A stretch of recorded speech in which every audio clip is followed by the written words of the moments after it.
Hello everyone, my name is Sylwia Gorajek and welcome to another episode of Valley Talks. Today I'm very excited to welcome Ryan Rogowski, CEO and founder of Waygo, an app that allows for instant translating to Korean, Japanese and Chinese with a phone camera. Hello Ryan, thank you so much for joining me on the show. Yeah, it's great to be here. I'm really excited to be involved in the show. I watched a few episodes and hopefully share some of my own insights and stories with other founders. For sure, and we want to inspire them so that, you know, when they hear the stories like yours, they can feel like, okay, I can do this too, right? Hopefully, yeah. Yeah. So tell me about Waygo. We understand that it translates instantly with a phone camera, but how does it actually work and where can you use it really? Yeah, so what's unique about it is it uses your phone camera to hover over text and it instantly translates from Chinese, Japanese, Korean, and more languages coming into English.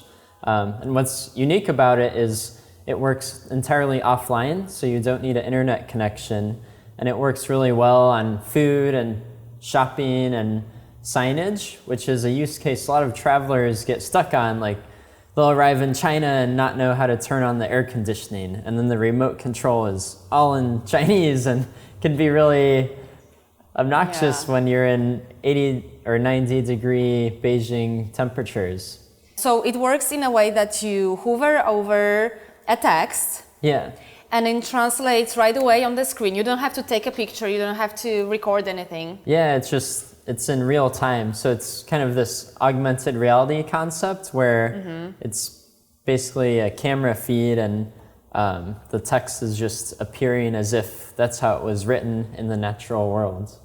So you're saying it's mostly food menus, products and signage, right? So, but why food menus? How are they distinctive, you know, compared to the other things? Yeah, so it actually kind of feeds into the backstory of Waygo.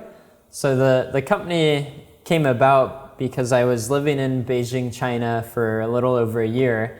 And when I first arrived there, I barely spoke any Chinese. It was like ni hao and maybe ni hao ma, like very basic stuff. And I couldn't read to save my life. So one challenge is you go to a local restaurant and there's no pictures, just a bunch of like Chinese letters. We call it bushes in Polish. Okay, really?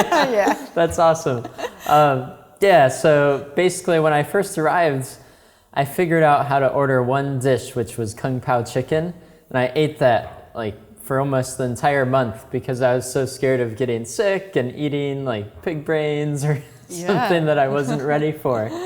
And yeah, so we knew it was an important use case early on, and everyone eats and enjoys meals while they're traveling. It's a big part of the experience. You could read basic titles of newspaper articles, but when it gets into complex grammar, like if you're reading a newspaper passage, we don't support that just because we compress the data quite a lot, and the only way for it to be able to stay small and offline is to have the model limited. What about handwriting?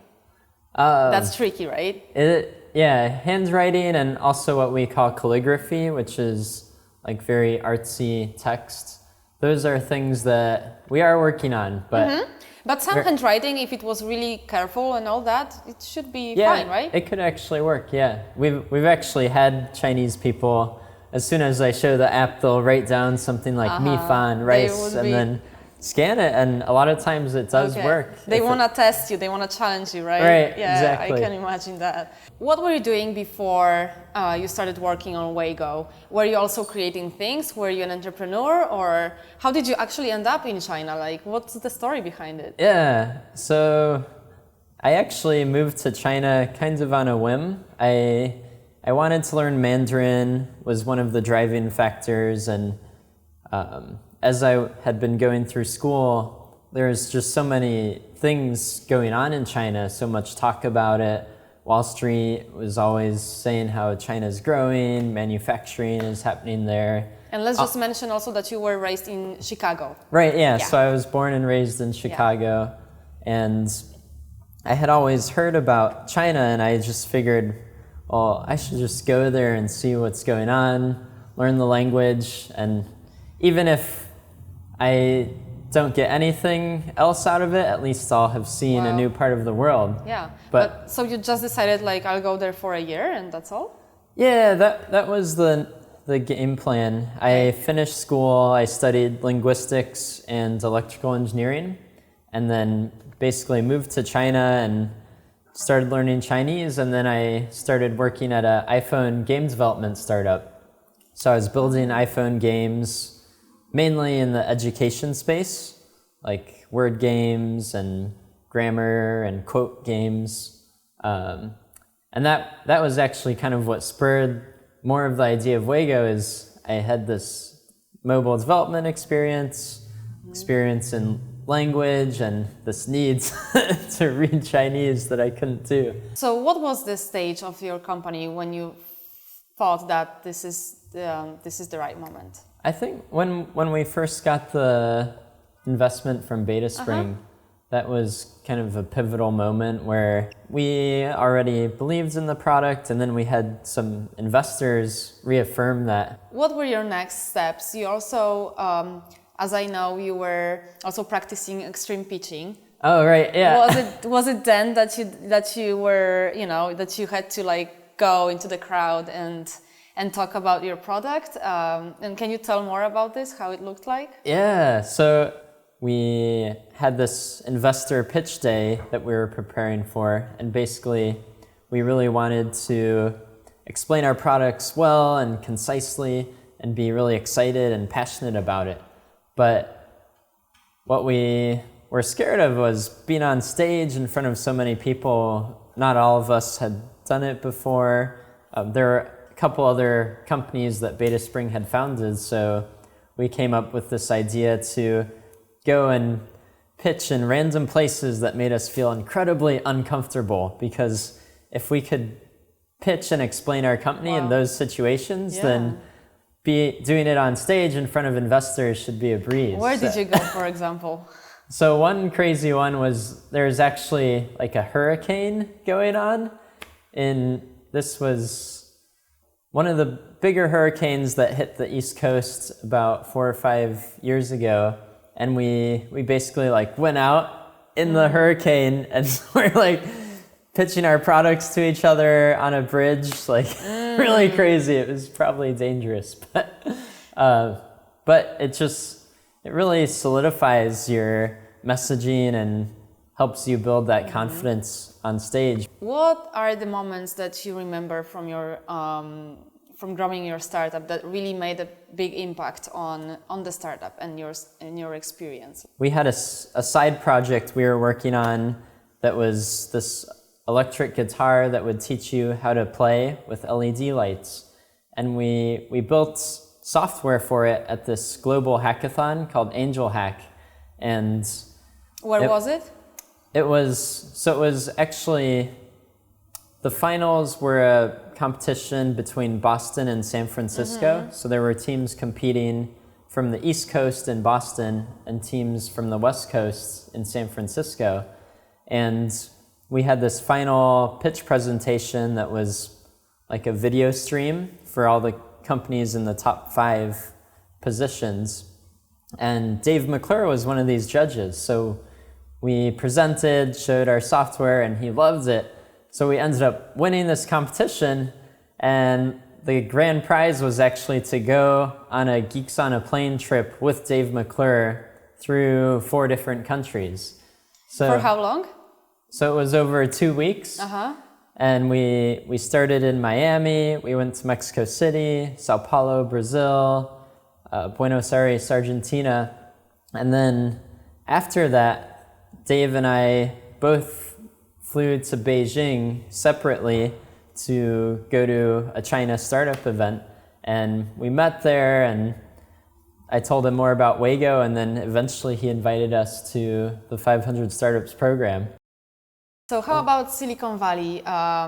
For how many years have you been here so far? Yeah, so we've been in Silicon Valley now 3 years. 3 years. And how do you see growing your startup here?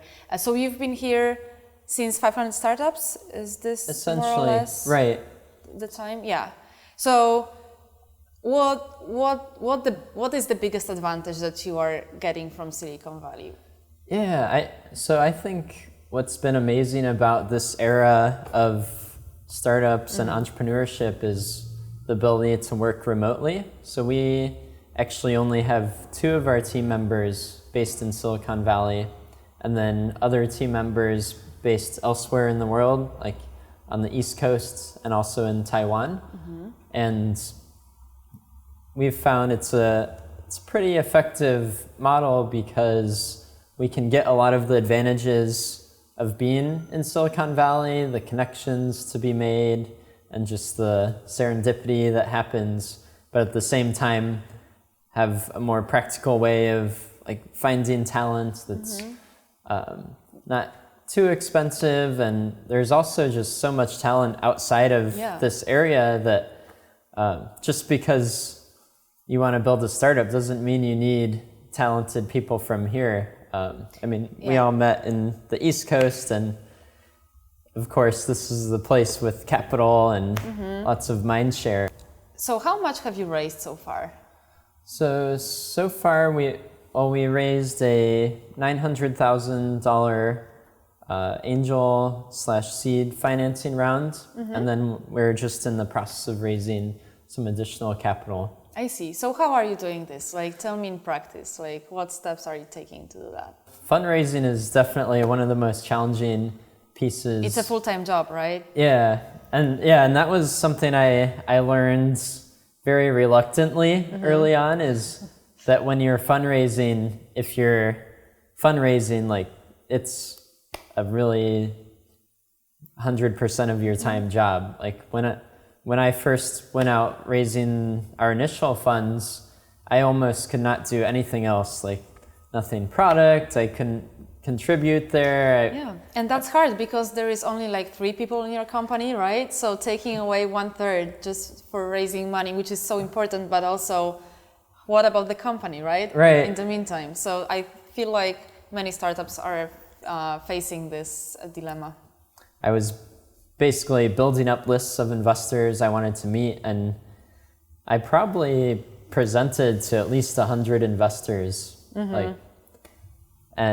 We converted maybe 5 to 10% of those into actual final investments. So it's a hard job, and it's a sales cycle. So you have to build a lot of candidates. You have to perfect your pitch and product.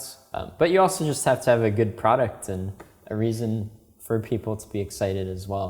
Well, and even also, I found investors who had an interest in our space, either in translation or East Asia or like mobile apps.